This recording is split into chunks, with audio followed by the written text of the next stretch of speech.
Hello, everyone. This is Varsha, and you are watching the series of success stories brought to you by Indian Achievers Forum. So, as you all already know, this segment of ours is basically to let you all know about the success and achievements of our prominent guest. So, today, to let us know the success story, we have with us Mr. Aditya Sambamurthy, who is the founder and CEO of Illustro Learning Private Limited.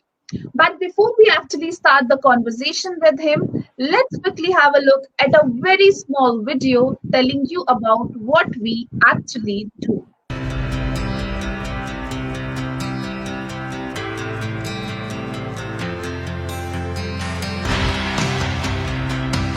Indian Achievers Forum is driven by a full-fledged advisory board.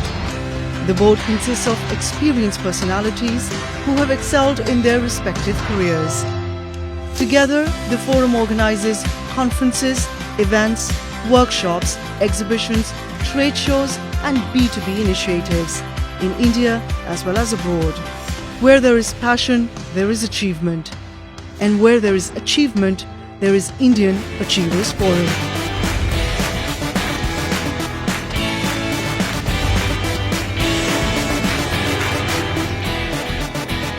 Hello, Mr. Aditya. How are you doing? Hi, Varsha. I'm doing good. How about you? I'm doing good too. Thank you so very much. Okay, so before we actually start the conversation, please tell us something about you, as in who you are and what you do. Absolutely, yeah. I'm Aditya. I'm Aditya Samurthy. I'm a tech entrepreneur based out of Chennai. I completed my bachelor's in the National University of Singapore. I'm a computer engineer by profession. Then I worked with City Singapore as part of their management associate program for 3 years. Then I moved to Chennai to set up my own firm. And as I was traveling to colleges and interacting with students to speak with them and to understand how their perspectives are towards this changing environment, that's when I was able to understand that there was a gap between what the firms expected of students and what they were actually being taught in universities and the exposure level that they got. Having been blessed with the opportunity to study in the best of institutions abroad, I was given the exposure to a lot of different skill facets and also to different situations that prepared me adequately for a career in this demanding industry. But that cannot be the same for many of the students who I have encountered here. So that is when I decided that there was a gap. And my co founder, who is also the founder and CEO of another firm called Vajro, both of us were schoolmates. We got together and we discussed about this problem. We were very passionate about technology. So we then decided that we should start an ed tech firm to help these students understand where their lacuna is in preparation, to make them more competent to face the industry today and to understand how they can adapt themselves and mold their career in an effective way by using opportunities that are available to them and by exposing them to a lot of industries and new trends and events, particularly because technology is a very fast evolving field, and it's important that we really keep ourselves abreast of the latest achievements. So that's when we came up with this program. So Illustro was the brainchild of all those thought processes and personal experiences and advantages which I had been fortunate enough to be a recipient of. I really wanted to share the same with as many people as possible, and particularly the student community. So we hail from a family of teachers and educators. My grandfather owns an academic institution of great repute in Trichy.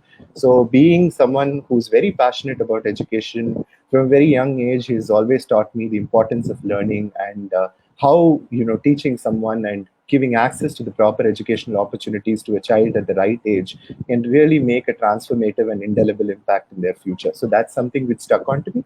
And I'm pretty happy that I've been given an opportunity to serve people in this regard. That's about it. Okay, that's lovely. Okay, so Mr. Aditya, thinking of an idea and actually working on it are two different perspectives. So, what sort of challenges you have faced while moving ahead in your journey at Illustro Learning Private Limited? Absolutely, I completely agree with you. I mean, conceptualizing something and implementing something are two different things altogether. Some things which I learned would definitely be the fact that an idea on paper is definitely not as good or comparable to one that is being executed, to one that is being realized. That was the first lesson.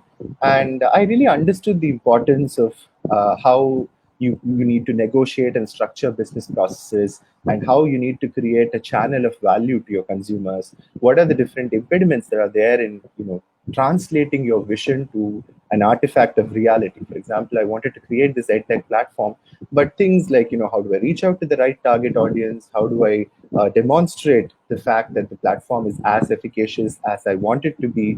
How do I network with colleges, client interaction, customer engagement?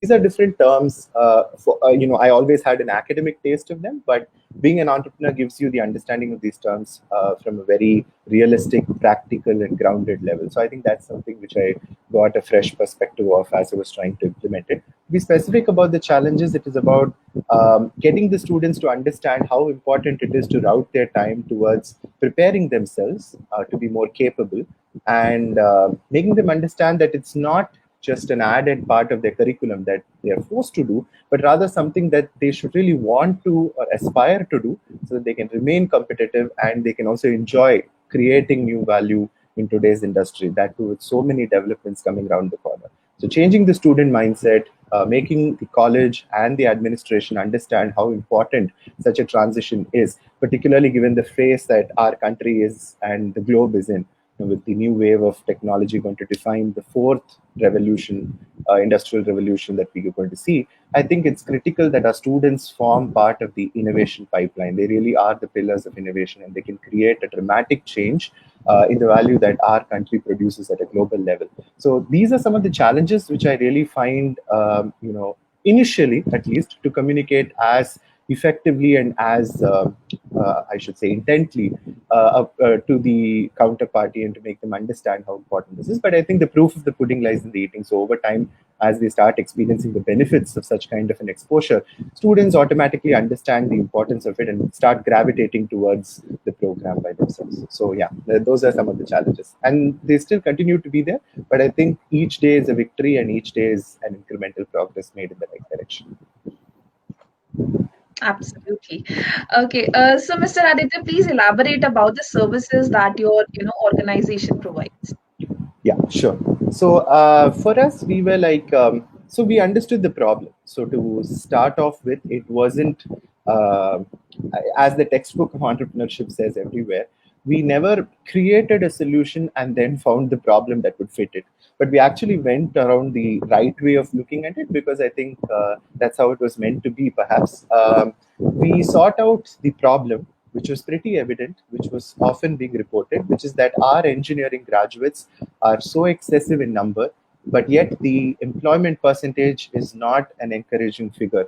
And we find that day after day, a lot of corporations are making the statement that the engineers produced today are not skilled enough to meet the demands of the industry, which is quite disappointing as it is, because the intelligence level of our country's graduates is exceptional, given the amount of pressure that they face in up until class 12. And if they can withstand that, and if they can perform so exceptionally well in such difficult examinations, it's actually a very disappointing thing that they're not able to do the same once they graduate out of college. So there was a very clear and glaring lacuna, which got reported multiple times across different surveys, the newspaper, by the Tamil Nadu government, by the central government, by third-party organizations like Aspiring Minds. They started understanding the problem, and everyone was talking about it, but I just felt that there wasn't the right set of remedial actions that were in place. For example, we do have online platforms like Coursera, where people just go in and learn a course, which is self-motivated, right? And there are platforms which are more in the format of a tutorial center, where people just go there and they learn from someone,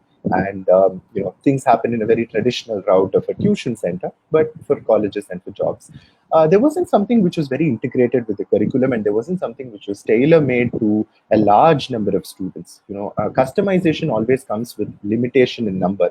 So you can only customize the offering for 10 people, but when you do mass customization, that too in education, it's a big challenge, because you really need to cater the platform, the learning level, the accomplishment level, and the learning trajectory as well to each learner's needs and aspirations. So I think that's the point where technology really helped us, and I think that's where we can differentiate ourselves. So if I were to introduce myself, I'd say I was an edtech platform, and we are involved in creating a comprehensive and a holistic hands-on learning program for students, for college graduates. so that they can attain not just the technical proficiency, but also the soft skill acumen, the managerial acumen to succeed in today's industry. So that would be the definition in a nutshell. But our vision for the long time would be that we want to really evolve this into not just a program, but an entirely AI driven product which gives customized learning solutions for students depending on their learning needs and their aspirations as to what industry or what specialized role they wish to go into for employment after graduation. To give it in a very simplistic perspective, you can think of the solution as, say, there's a platform, you go in, you key in your details, you put up your resume, you give them some details of who are your desired employers and what roles you wish to choose. It's sort of like a survey you've got to answer. Then it takes a diagnostic quiz where we are able to assess the capabilities, the strengths and weaknesses of the candidate. And post this quiz, what we do is we usually structure a learning trajectory for them, which is very catered to their learning needs, their strengths and weaknesses, and gives them the right perspective to go to the industry and employment of their choice. So this is the end goal for the platform, to make it completely AI driven. So that's a set of services. And one of the major differentiators of our service is that we connect the education sector with the industry.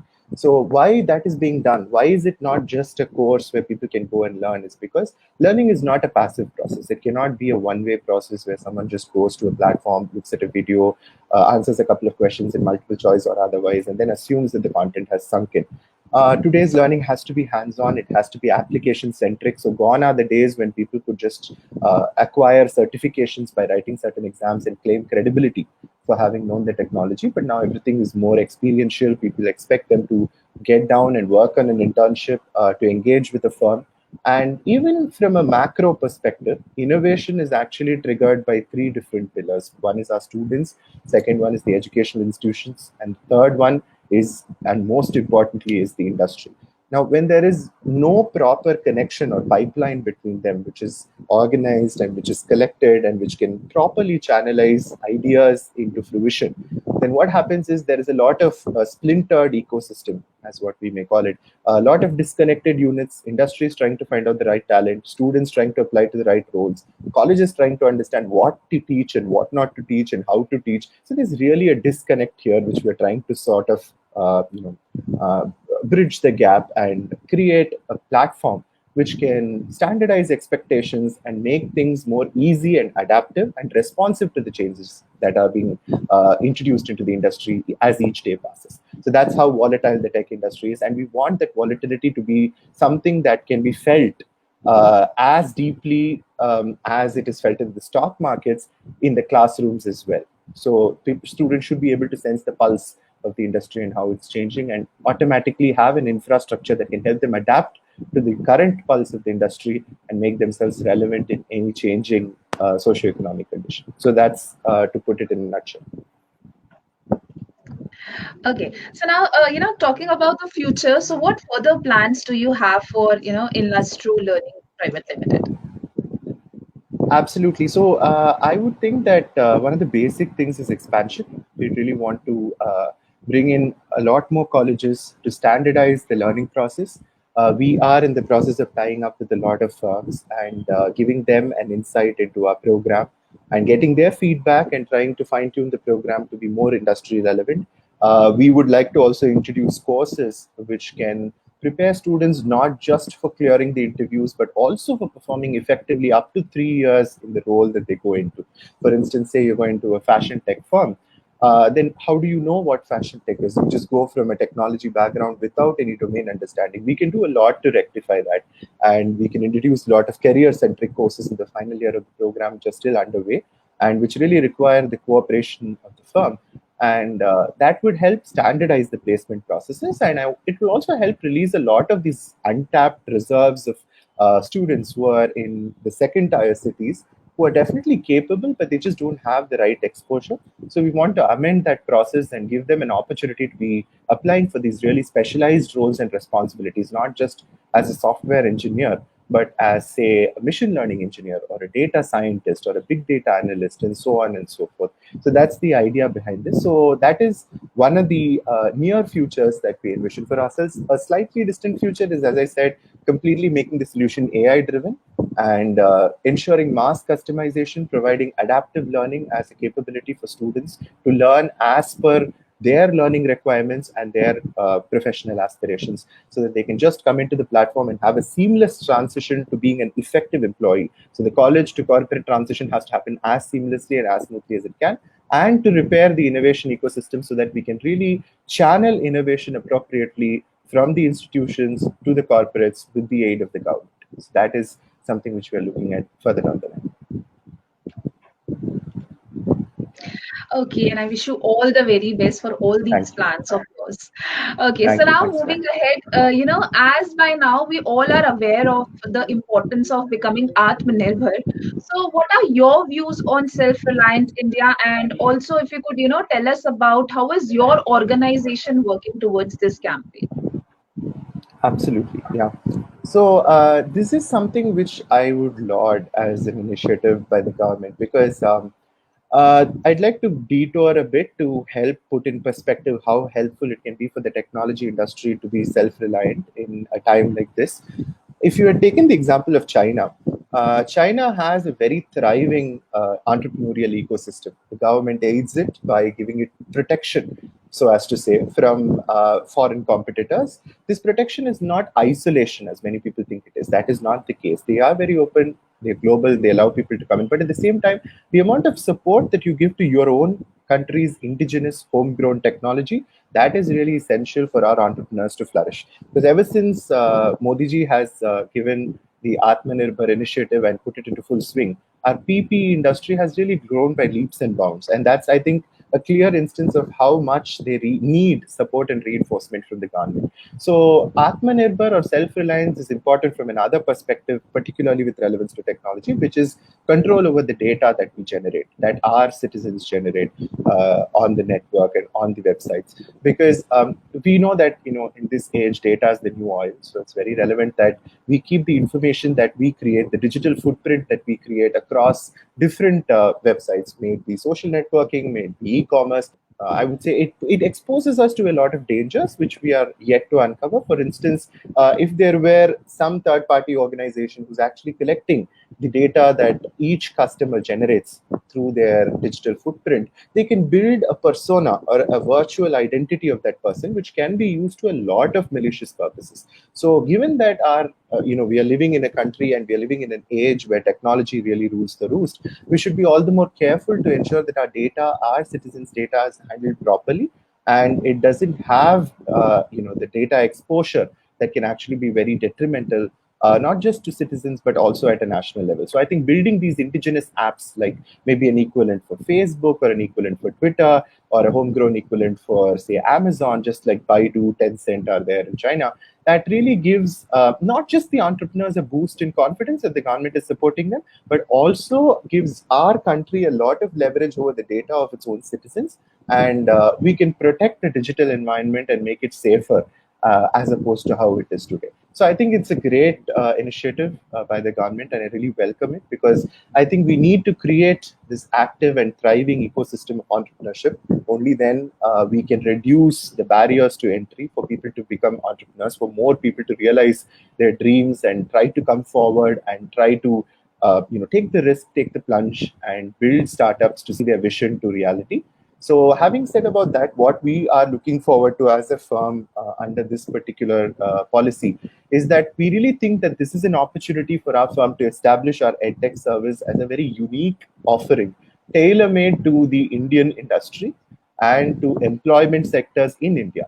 Because as much as we, do think that technology is standard and it is applicable across different markets, one key aspect we need to understand is technology is the new form of social soft power. For example, when Facebook or any of the FANG giants started spreading their influence over different geographies and countries, their aspects of culture started becoming commonplace in geographies probably halfway around the world. Suddenly, Thanksgiving was something which became important to, say, Indians. We had never had such a festival before. So I think in this age, technology is becoming the new soft power for influence. And while we pride ourselves on having a unique cultural heritage, it's all the more important that we have our own indigenous technological services that can cater to our sentiments and at the same time be a beacon for our faith, our perceptions, and our cultural heritage on a global level also. So it can really echo the sentiments of Indian realities to probably citizens in the US, citizens in China, citizens in Europe. So probably Diwali may become a reality for them very soon. Who knows? So technology can really accomplish that, and we would like to be a major player on that note and be an edtech service that offers unique opportunities, unique learning opportunities for our students so that they're better prepared for our economy, which is going to no doubt burgeon because of this initiative, with more and more employment opportunities being generated, more and more sophisticated technologies coming into the market. I think it's more critical for us than ever to make our students ready to face this positive change and positive demand uprise. So we even see the next 2-3 years as a major market for data science and all these emerging technologies. And I think our platform is in here for the right time to train students and be prepared and take advantage of these opportunities that the government has created for us. So that's how I see Atmanirbhar, both for our company and for our country in general.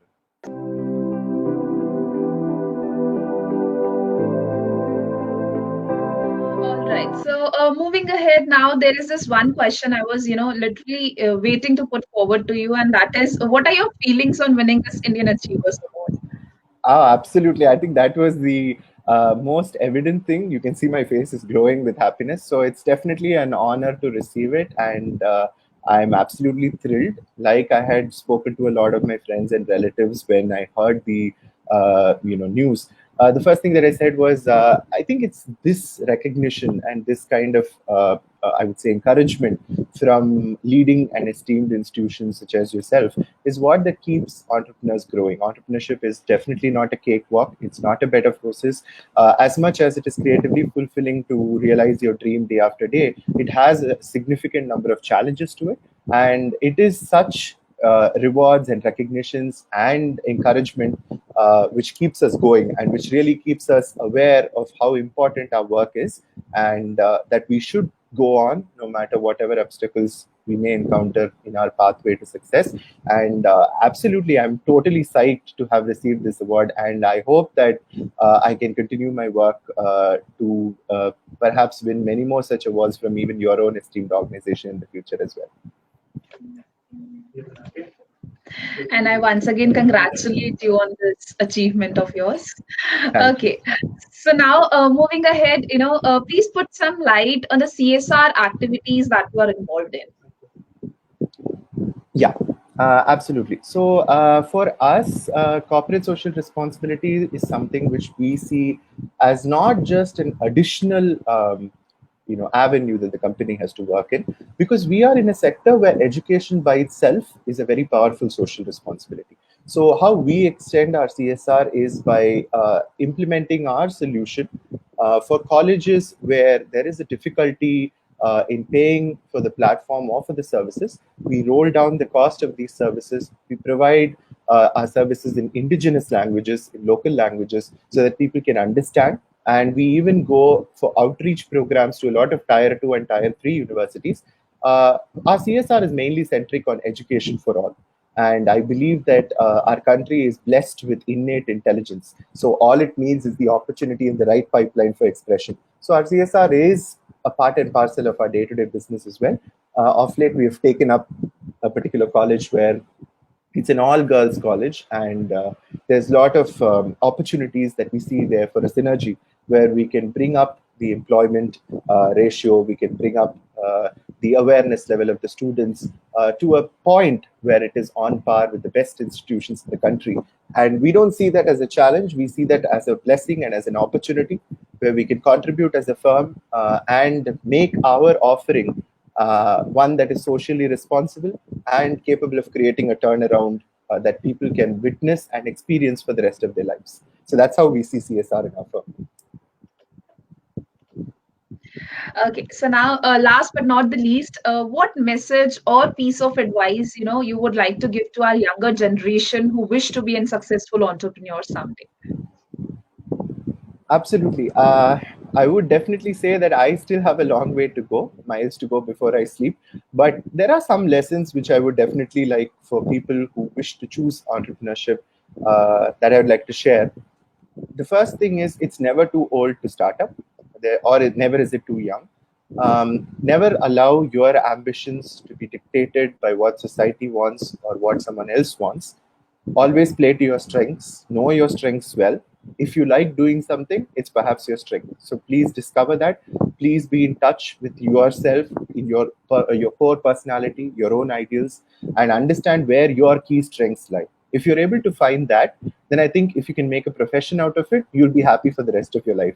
And I think for me, teaching has been like that. It has been a joy which I have partaken from a very young age. So I'm really happy that that has become the value creating pipeline for me in future. So I would definitely give the same advice to many people who wish to follow entrepreneurship. Follow your passion, do something which you're really happy to do and which you find effortless, which is probably the thing that you're best at doing at as well.